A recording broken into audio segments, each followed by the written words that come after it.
Ladies and gentlemen, my name is George Binns, and I'm welcoming you to another edition of What's Happening. I'm here with my co-host this evening, Elliot Margolis and Gail Burke. And once again, we're doing one of these, imitation of Fox News with the 5-2. And I guess we're either too tough or too soft because we haven't irritated enough people to say, hey, I want to get on your show and I got my point of view. So we're together again. And I want to start off this evening with a cartoon, to describe a cartoon that showed up on the web 6 months ago. And it's a typical college campus, quadrangle. In the middle of the quadrangle is an alien spaceship, looks like a giant spider.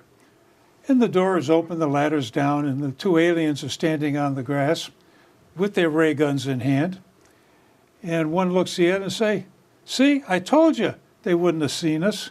Because you look at all the kids on the campus, and that's exactly the position they're in. They haven't a clue as to what's going on around them. Which leads me to my new great invention.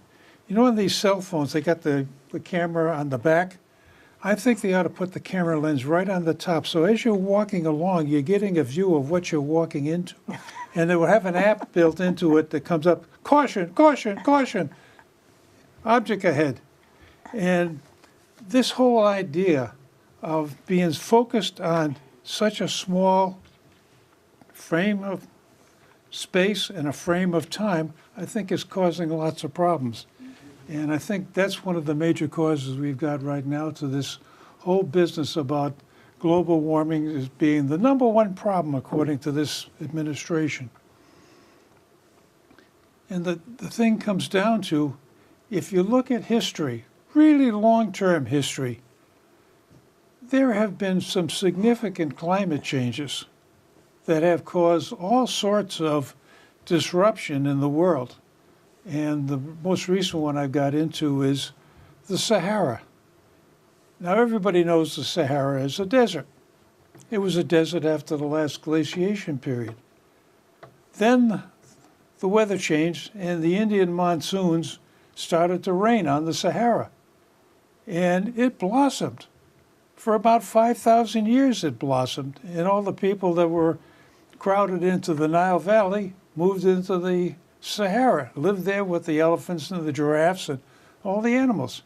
Well, then the weather changed again, and Sahara is back to a desert.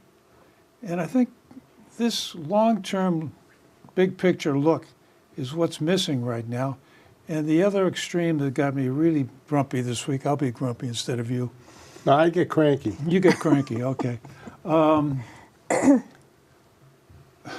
Attorney General, Loretta Lynch, goes before Congress and says she thinks we ought to start prosecuting people that don't believe in climate change and global warming.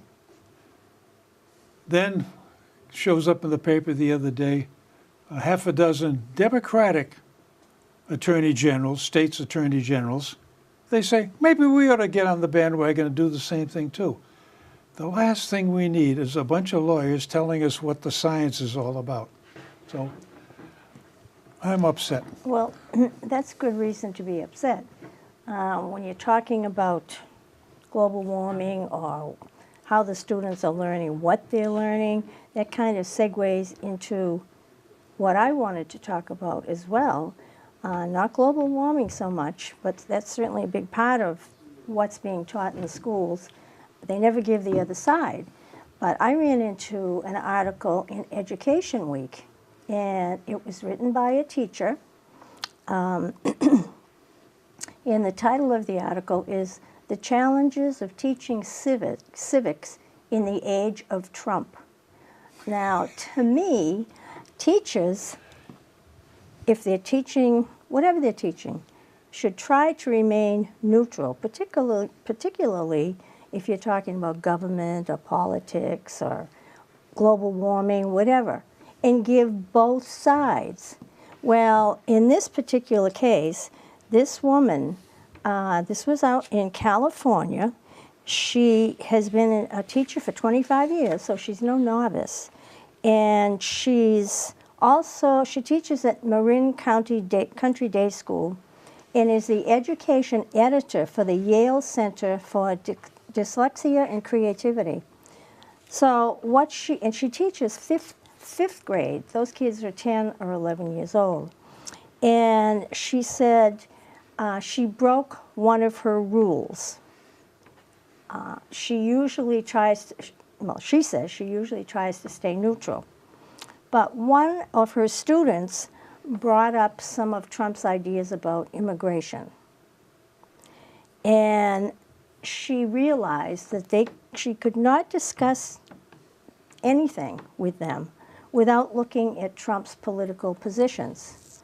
Now, where she gets her information becomes rather obvious that she doesn't do much investigation or much research on getting information, because she talks about the things that Trump has supposedly said about keeping all Muslims out of the country, portraying Mexicans as rapists and murderers, you know, everything that the media has been saying that they've been taking out of context. And this is what she's telling her students. Well, there's a couple of problems I immediately have with this, and that when I took civics, it was a high school course, freshman high school. It was a discussion about how does the government work? What's the Constitution say? What are the functions of the various segments? Had nothing to do with who was in power or who wasn't in power, who was running it. And the other part of this thing is, I've seen it in the local papers, and I got wound up Monday on that. By the way, everybody should know Gail and I go to a current events discussion group at the senior center, and if any seniors out there, you ought to join us sometime. It's a good show. That Trump is against allowing Muslims into the country, and Trump is against allowing Mexicans in. And this is a case of being very disingenuous, is the politest way I can put it, by telling half-truths. Yeah. The rest of the statement is, we shouldn't allow Muslims into this country until we can vet them. And when the head of the FBI gets in front of Congress and says, I don't know how to vet 10,000 Muslims a month, they come in here without papers. And if anybody knows the terminology, that's where the phrase WAP came from. It's without papers. Without papers. It goes back to the immigration problems. And mind you, you're talking about adults hearing this information. This is a teacher, and you know how teachers have the attention of their students. These are 10 and 11-year-old kids. All right, but there's hearing something, this. it's my turn to talk for a change. Why? And there's one thing you have to understand about liberals. Yeah. Whatever they say is right. Just ask them and they'll tell you. So if they're right, why do they need to show the other side? Okay, liberals are always right. Just ask them. In terms of, you know, global warming. I mean, one could argue that they are right. Because, I mean, you remember I don't know how many thousands of years ago with the Sahara was what it was. I don't remember that. I'm glad you do. But I was there. But the fact remains that the shape of our continent was because during the Ice Age, when the ice started to melt, it shaped the continent. Yeah. So there was a heck of a lot of ice on the Earth before man even came. So is there global warming? One could argue, yes, there is global warming. Oh, there is global Yeah. warming. And it's Yeah. not man-made. Right. That's the argument. Okay, and that's the key thing. Now, are some of the things that we're doing making it change a little quicker? Maybe, maybe not.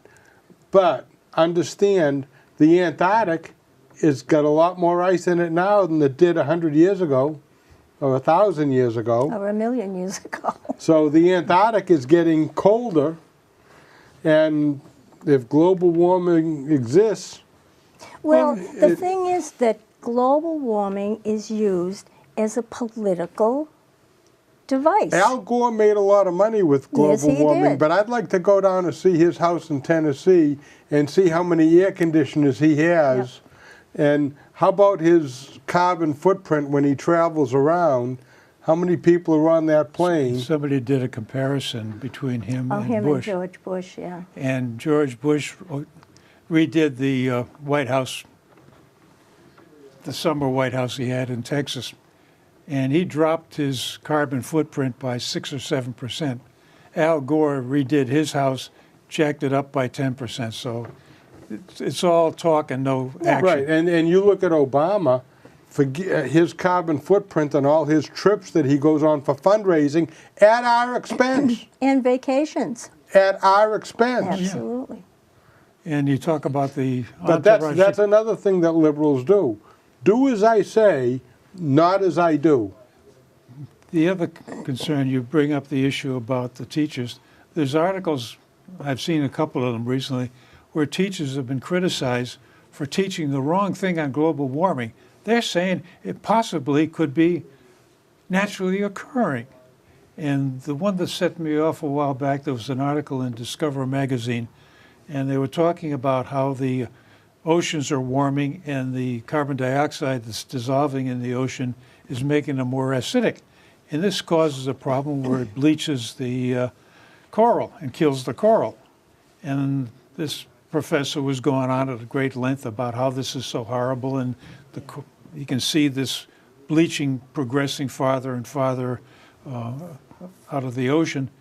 And he says, and I know it's going to be a horror story. It's going to be just like the last 6 times it happened. Oh?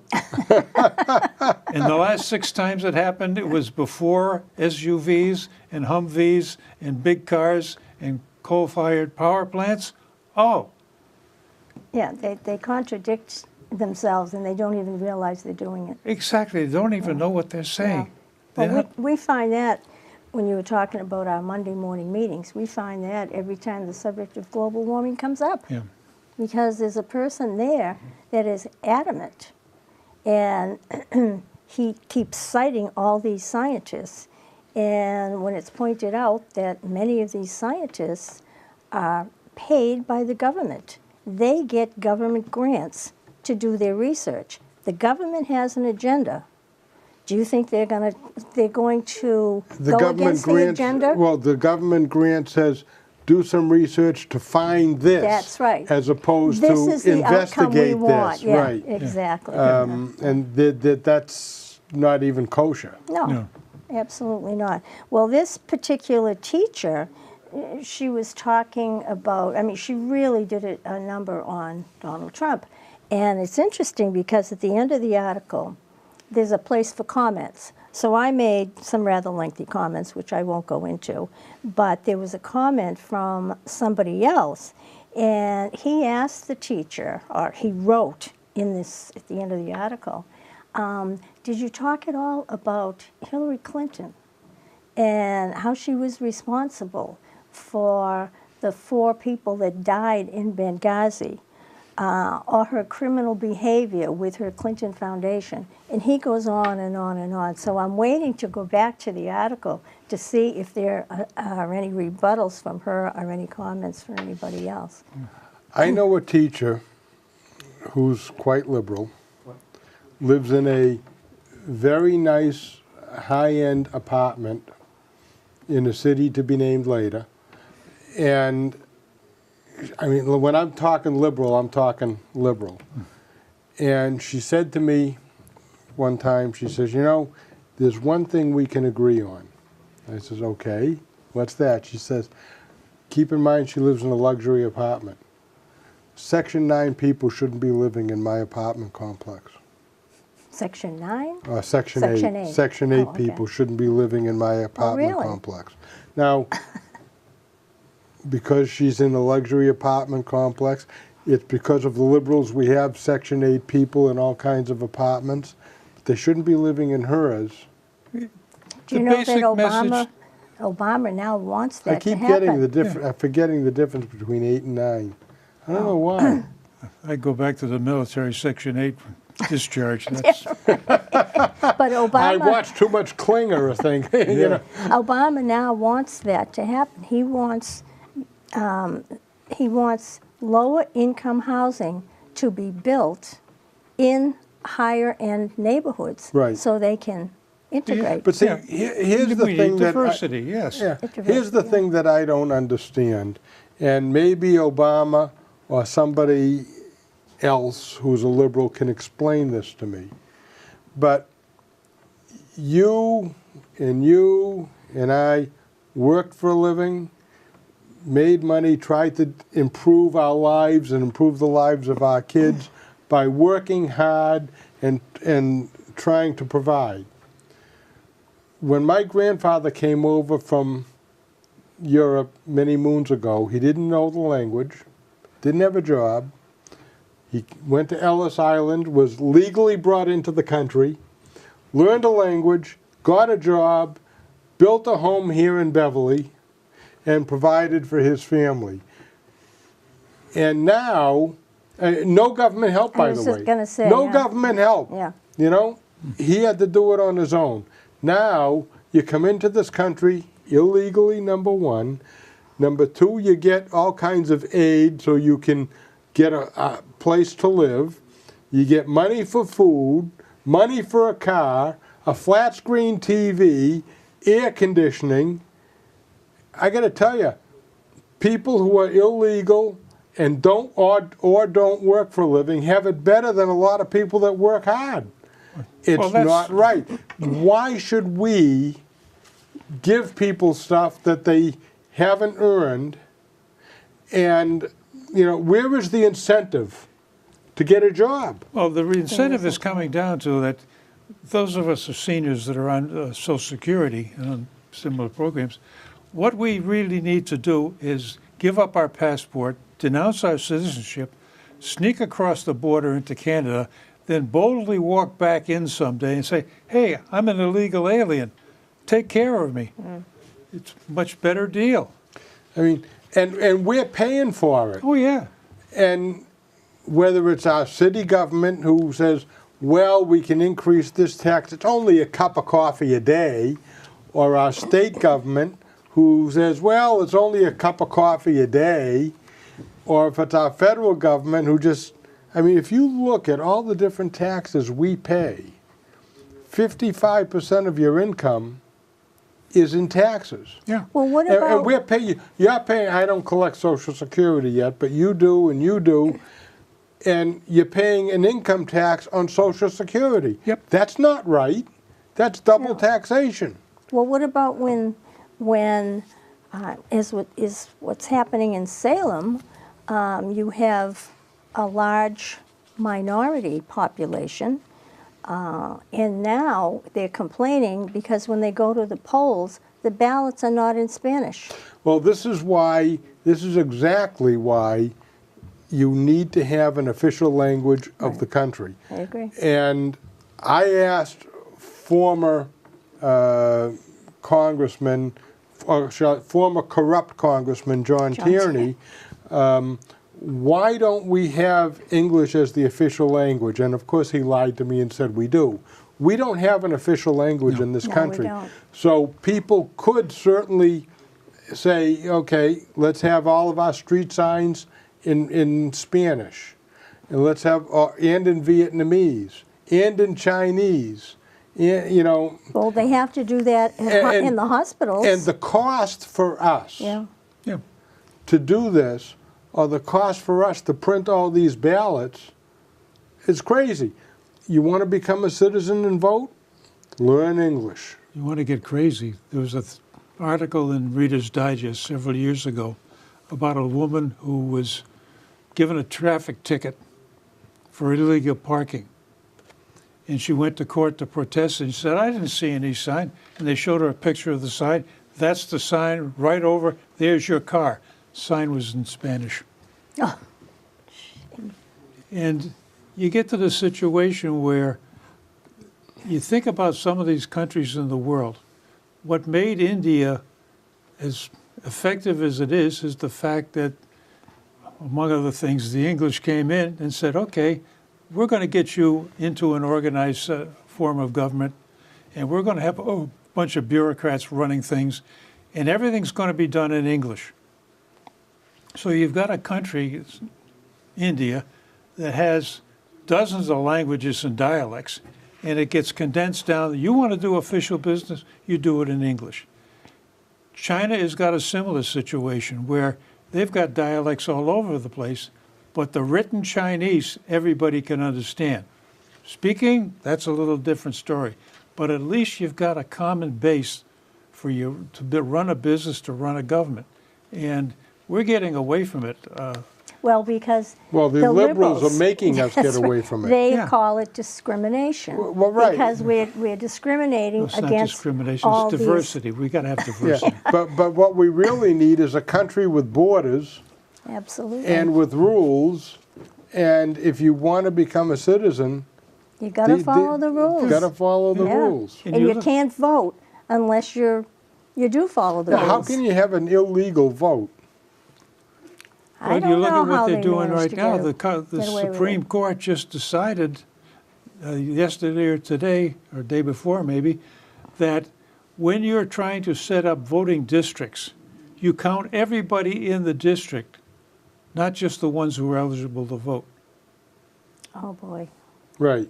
So technically, you're diluting the authority of the various congressmen and senators, not the Senate, but the congressmen and the local officials by bringing in people who can't vote. And we're ending up with a situation that, well, if they're counted in the system, why don't they vote? And next thing you know, That's Well, the how real they get simple around answer it. Yeah. to that is it's the liberals that are doing that, and if those people are counted, let's say they're going to be counted in the big states, which is going to make a big difference, Oh, yeah. which means there'll be more congressional districts in the bigger states. well, it's and going to shift the power base. it's going to shift the power base if we do that. Yeah. There's Well, no it's question. unintended consequences. That's an for intended a lot of That's an things. intended consequence. Okay, all right, it is an intended one. Well, where you're going to end up with this kind of a situation is a state that has lots of big cities, because that's where all the migrants go to, because that's where the jobs Yeah. are. And so as a result, you're going to be pushing more and more into the liberal cities, and that's going to emphasize more and more diversity. And the situation you mentioned earlier about your friend who lives in the luxury apartments, all of a sudden it catches up to them that, oh, I like diversity, but not that much. Not in my backyard. Exactly. Exactly. Like we need to have cleaner air, so we need more windmills. But you hear liberals saying, boy, those are ugly. You had Ted John Kennedy Kerry and and- John that's Kerry right. saying, not in Yeah. my backyard. Well, it's the same thing that's going on right now in Peabody, Danvers, and all the surrounding communities. They want to bring in a natural gas pipeline. Well, don't bring it in through my backyard. I don't care if it's going to produce cleaner power supply, Yeah. but not in my backyard. And the same thing with bringing hydropower down from Canada. Well, you got to bring it down on cables, and the cables have to be in towers. And the towers are ugly. They're destroying the vision of the Northwest and the Northeast woods. Well, what do they think about these windmills? Well, every time I go over the Gloucester Bridge, I'm always shocked Yeah. because here are these ugly, ugly windmills. The first time I saw them, they look like space aliens. They're awful. The thing about the windmills that gets me is that if you go down to the Cape, just about every town has a little sign someplace that stop by and see our windmill. It's one of those typical ones you see from a Dutch painting. Oh, those are pretty. Those are attractive. Why are they pretty in these, the more modern? Look at the design of them. That's why they are. A windmill is a windmill. It's a thing that goes up and the hoo-ha that goes around. Yeah. No, it is not. If you look at the Dutch windmills and then you look at these ugly space alien things, there's a big difference. I bet they used to say the same thing about the Dutch But they're ones. green. Yeah, they're green. They're green. They are green. You know, so I mean, you can't have it both ways. Well, the Liberals want it both ways. And a question I asked our Monday morning group was, okay, so you want to get rid of coal, you want to get rid of oil, you want to get rid of whatever, you won't allow nukes. So what do you think we're going to do if we can't get gasoline for our automobiles? Do you picture You know- the country with little or no automobiles? There's- No trains, no planes. There's a woman in the city of Beverly who has called me a number of times because she's opposed to this, she's opposed to that, she's opposed to this. I know Hey, who we you're could put a- talking about. We could get a chair right here for, Yeah, I don't think so. Here's the thing. The Liberals are opposed to everything that they're in favor of, like, Yeah. green. But what's their alternative? I'm opposed to that windmill. What's your alternative? Give me an alternative. And I said to this woman, I says, look, you can't be opposed to everything because you lose credibility. Yeah. Give me an alternative and let's talk about it. But to be opposed to something without an alternative is counterproductive to what you're trying to do. oh, the And other on part. that note, I will just say, we have about 2 more minutes. Okay. So we have to start wrapping up. Okay. Go, George.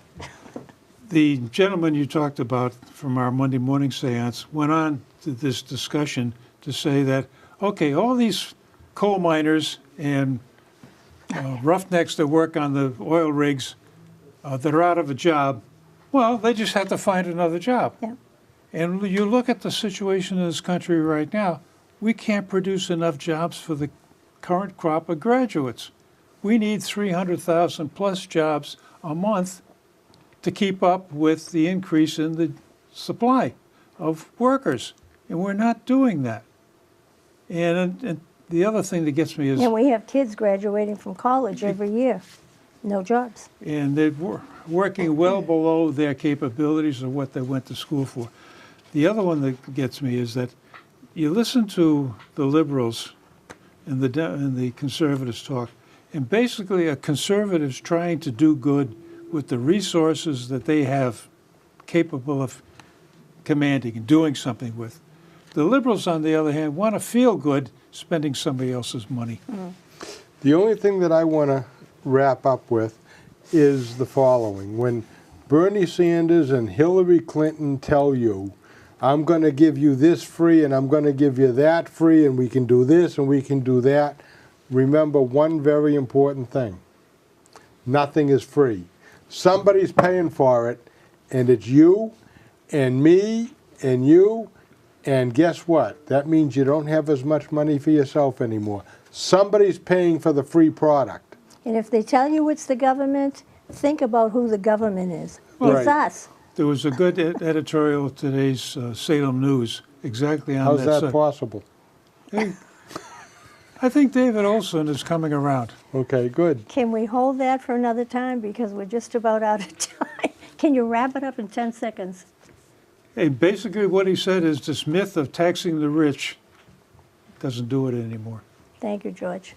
And I want to thank all of you for watching. We've had another interesting conversation here with the three of us, and we hope to do many more in the future, and we hope you'll continue watching. Thank you and good night.